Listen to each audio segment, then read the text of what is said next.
Dear, welcome back to my channel. तो बच्चों, आज हम स्टार्ट करने वाले हैं अपना प्रिंसिपल ऑफ मैनेजमेंट का पार्ट 2। इससे पहले वाले में हमने उसका कॉन्सेप्ट समझ लिया था, नेचर, सिग्निफिकेंस, ये सब हमने समझ लिए थे। ठीक है, आज जो हम देखने वाले हैं बच्चों वो है हेनरी फ्योल के प्रिंसिपल। कितने प्रिंसिपल्स दिए हैं? 14 प्रिंसिपल्स दिए हैं उन्होंने।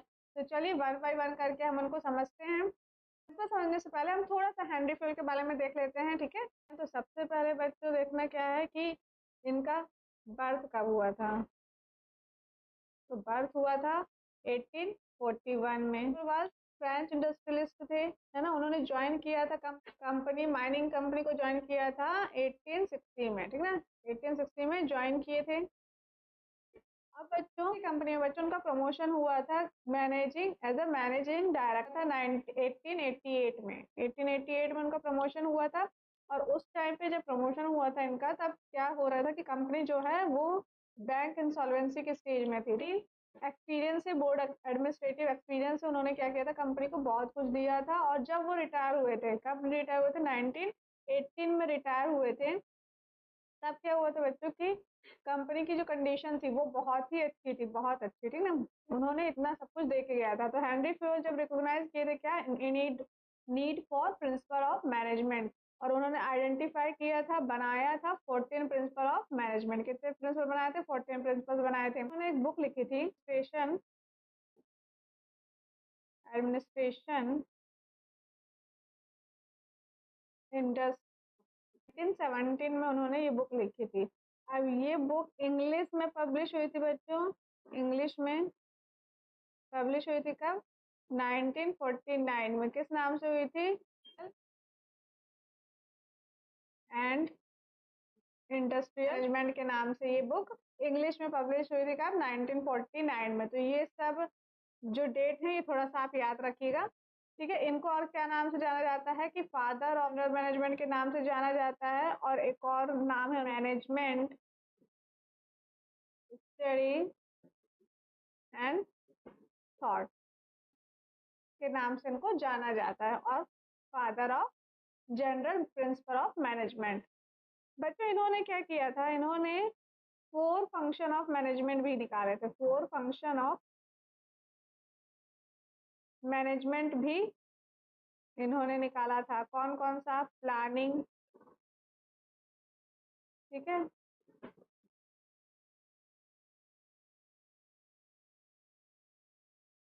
Directing, controlling. ठीक है, ये 4 फंक्शन ऑफ मैनेजमेंट भी इन्होंने ढूंढा था।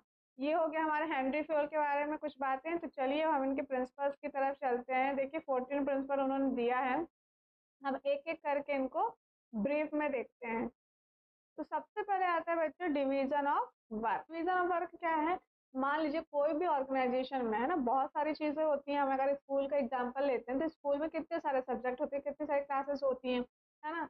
तो क्या होता है, हम एक ही टीचर से हर क्लासेस में नहीं भेजते उनको, है ना, हम अलग अलग सब्जेक्ट के लिए अलग अलग टीचर्स को रखते हैं। तो यही क्या है कि हर एक काम को अलग अलग लोगों को में बांट देना। कंपनी की बात कर लें तो कंपनी में क्या होता है, अलग अलग होते हैं, production department, sales department, marketing department, है ना। तो ये सब क्या करना है, अलग अलग लोगों में इन सब कामों को बांट देना है। तो यही होता है क्या, division of work. The whole work is divided into small unit and task which lead to specialisation of the assigned work. मतलब छोटे छोटे चीजों में इनको डिवाइड कर दिए, है ना। अब जो बंदा जिसमें अच्छा है उसको वो काम दे दिए, ठीक है, उसके वर्क, उसके क्वालिफिकेशन के हिसाब से, उसकी कैपेसिटी के हिसाब से उसको वो काम दे दिए, है ना। ये करा जाता है डिवीजन ऑफ वर्क में। Specialisation help to produce more and better work. अगर हम उस बंदे को वही काम दे जिसमें वो अच्छा है, तो वो क्या करेगा, अच्छा हमको रिजल्ट देगा, राइट। अब हम मान लो फिजिक्स के टीचर्स को अकाउंट्स पढ़ाने को बोलेंगे, तो क्या वो अच्छा रिजल्ट दे पाएगा? नहीं ना। तो ऐसे ही क्या होगा, हमें हर काम को उसको ही बांटना है जिसमें वो अच्छा है, ठीक है।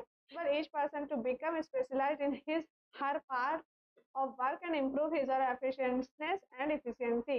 उसको अगर वही काम देंगे जिसमें वो अच्छा है, तो वो क्या करेगा, एक तो वर्क भी अच्छा करेगा, इम्प्रूव करेगा अपनी इफेक्टिवनेस और एफिशिएंसी को भी।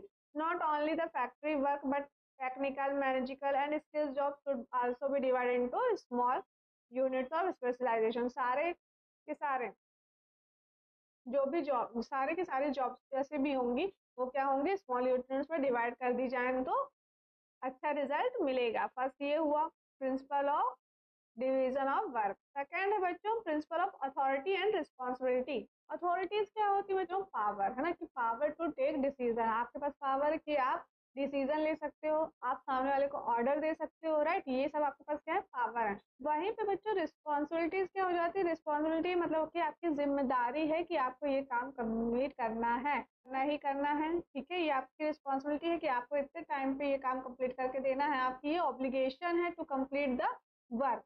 तो देखिए authority refers to the power to take decisions, ठीक है, क्या है, पावर है डिसीजन लेने की, ऑर्डर देने की, राइट, कि आप अपना काम को करवा लो, ठीक है।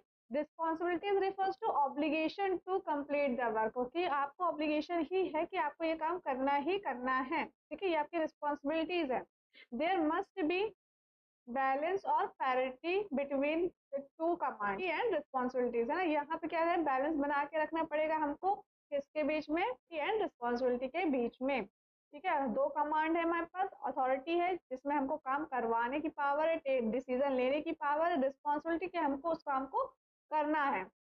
This help an organisation to prevent the misuse of management. मान लीजिए किसी ने आपको अथॉरिटी खूब दे दी है, अथॉरिटी दे दी कि आप तुम डिसीजन ले सकते हो, लेकिन रिस्पॉन्सिबिलिटी बहुत कम है, बहुत ही कम रिस्पॉन्सिबिलिटी दी है तुम्हारे, उसके पास रिस्पॉन्सिबिलिटी ही नहीं है काम को खत्म करने की, तो क्या होगा, सिर्फ अथॉरिटी है कि डिसीजन ले सकता है, रिस्पॉन्सिबिलिटी है ही नहीं, तो वो क्या करेगा, मिसयूज करेगा, है ना, मिसयूज करेगा अपने पावर का, वो बैठा रहेगा।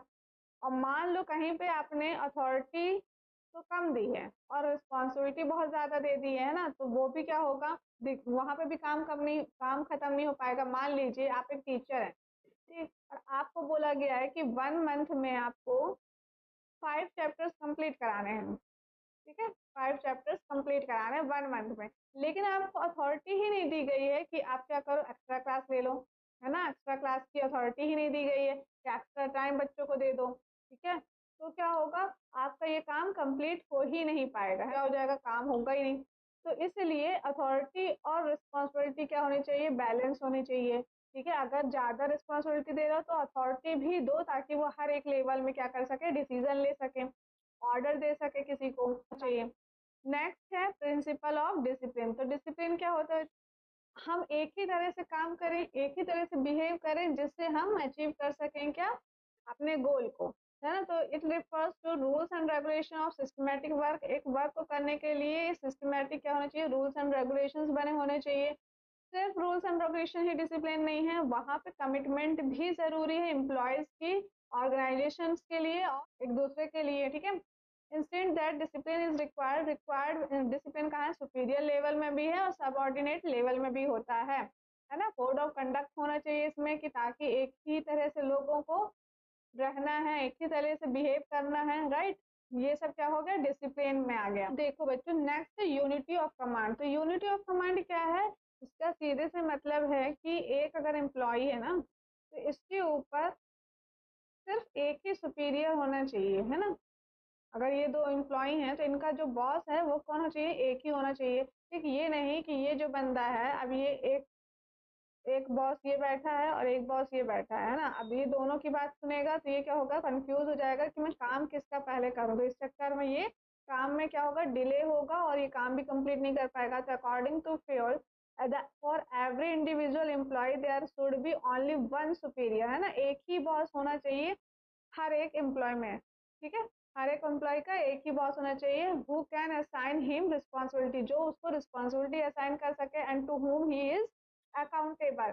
दिस वुड अवॉइड कंफ्यूजन, है ना, ये क्या अवॉइड करेगा, कंफ्यूजन अवॉइड करेगा, कॉन्फ्लिक्ट और डुप्लीकेशन ऑफ वर्क को भी अवॉइड करने में हेल्प करेगा। Unity of direction. तो यूनिटी ऑफ डायरेक्शन क्या कहता है बच्चों, यहाँ पे यूनिटी ऑफ कमांड कहता था कि एक एम्प्लॉय में एक ही सुपीरियर हो, ठीक है, ताकि वो रिस्पॉन्सिबिलिटी दे। यूनिट डायरेक्शन कहता है बच्चों की ऑर्गेनाइजेशन के जितने भी यूनिट्स हैं वो सब क्या करें, एक ही डायरेक्शन में चलें, है ना, कि उनका एक ही हेड हो और ये सब उसी को फॉलो करें, ठीक है, ये सब इसी को फॉलो करें और इसी के गोल को, जो भी प्लान होगा उसको अचीव करने में लगे। ये नहीं कि ये टीम कुछ और काम कर रहे हैं उस डिपार्टमेंट के और ये टीम और कुछ काम कर ले। मान लो प्रोडक्शन डिपार्टमेंट है, ठीक है, प्रोडक्शन डिपार्टमेंट है, अब इसमें जितने भी एम्प्लॉय होंगे ना, सब इसी से रिलेटेड प्रोडक्शन के ही गोल को अचीव करने में लगे होने चाहिए, एक ही डायरेक्शन में चलने चाहिए प्रोडक्शन डिपार्टमेंट में, ठीक है।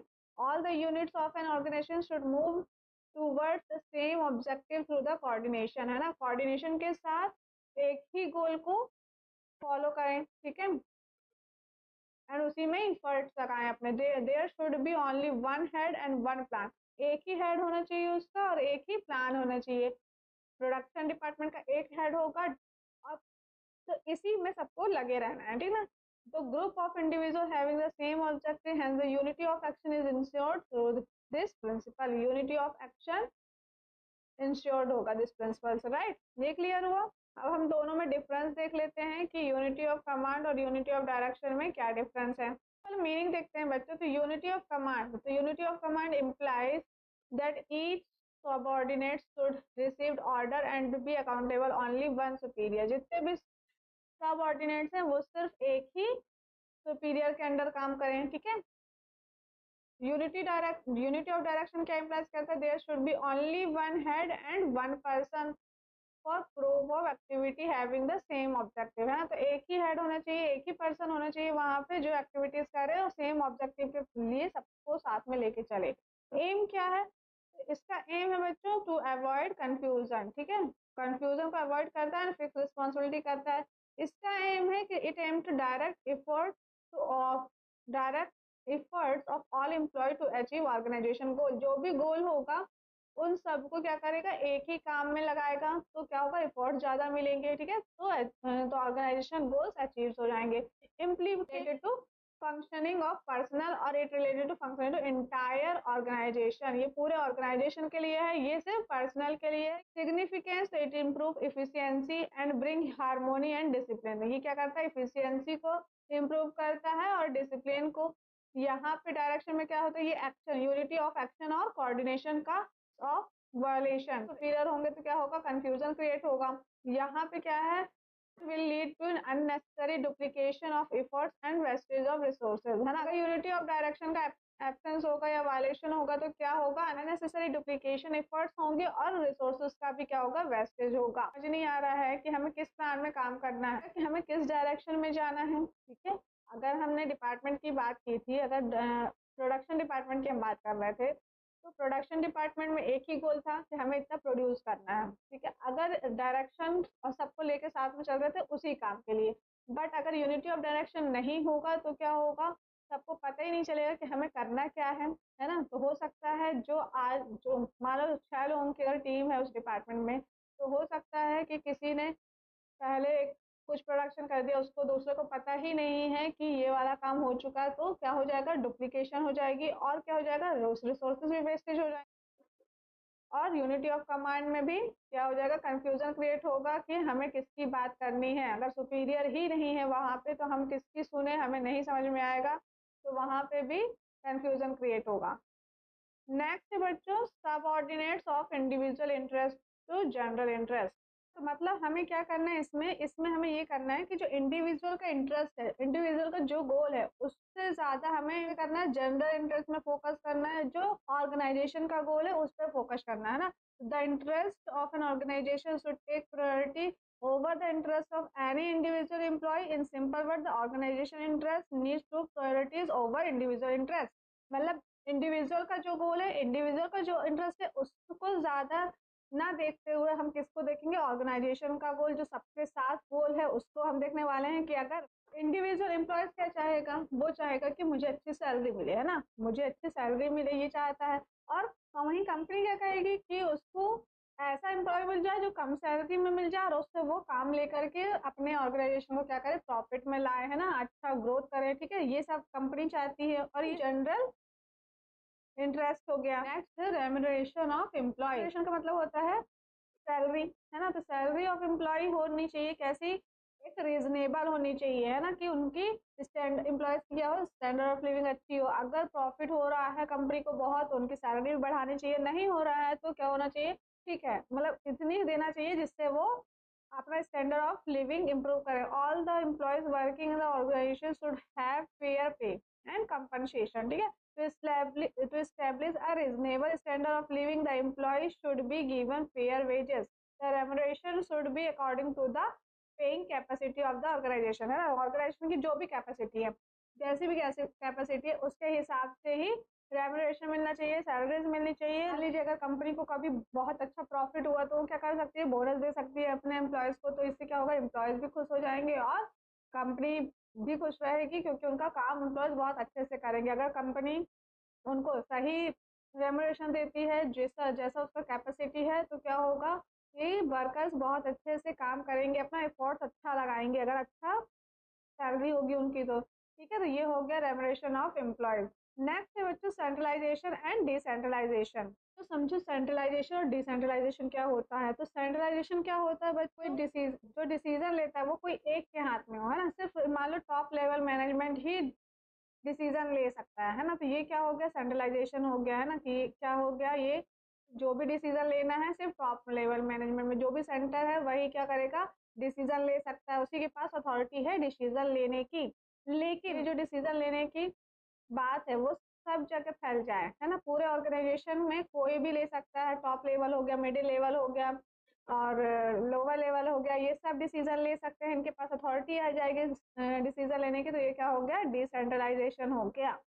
ठीक है, हम इसी को कहते हैं, देख लेते हैं। Centralization means concentration of decision making authority with center. किसी एक सेंटर जो है उसी के पास अथॉरिटी है, मतलब टॉप मैनेजमेंट के पास ही अथॉरिटी है डिसीजन लेने की हर चीज की। लेकिन वहीं पे अगर it's dispersible among more than one person is decentralisation. अब ये क्या हो गया, ट्रांसफर हो गया सब जगह, है ना। जो भी टॉप लेवल हो गया, मिडिल लेवल हो गया, लोअर लेवल हो गया, सब ऑर्डिनेंट्स हो गए, सबके पास क्या हो गया, अथॉरिटी हो गई है। तो ये सब क्या कहलाया जाएगा, डिसेंट्रलाइजेशन हो जाएगा। ठीक है बच्चों, फ्योल जी है ना, वो क्या कहते हैं, सेंट्रलाइजेशन और सेंट्रलाइजेशन है, उन दोनों के बीच में क्या होना चाहिए, बैलेंस होना चाहिए, है ना। कोई भी ऑर्गेनाइजेशन कंप्लीटली सेंट्रलाइज नहीं होना चाहिए और ना ही कंप्लीटली डिसेंट्रलाइज होना चाहिए। कंप्लीटली सेंट्रलाइज मतलब सिर्फ टॉप लेवल मैनेजमेंट के अंदर पे डिसीजन लेने का, और डिसेंट्रलाइज मतलब कि सबके पास नहीं होना चाहिए। टॉप लेवल मैनेजमेंट मतलब टॉप लेवल मैनेजर के पास होना चाहिए, मिडिल मैनेजर के पास होना चाहिए, लोअर लेवल मैनेजर के पास होना चाहिए, लेकिन अपने अपने लेवल में ही होना चाहिए ना। सब ऑर्डिनेटर भी अपने ही लेवल में कुछ डिसीजन ले सकते हैं, लेकिन जो बड़े बड़े डिसीजन होंगे वो कौन लेगा, सिर्फ टॉप मैनेजमेंट लेगा। जैसे कि प्लान बनाना कंपनी के लिए और क्या क्या अच्छा हो सकता है, ये सब बनाने का, इन सब का डिसीजन कौन ले सकता है, टॉप मैनेजमेंट ही ले सकता है।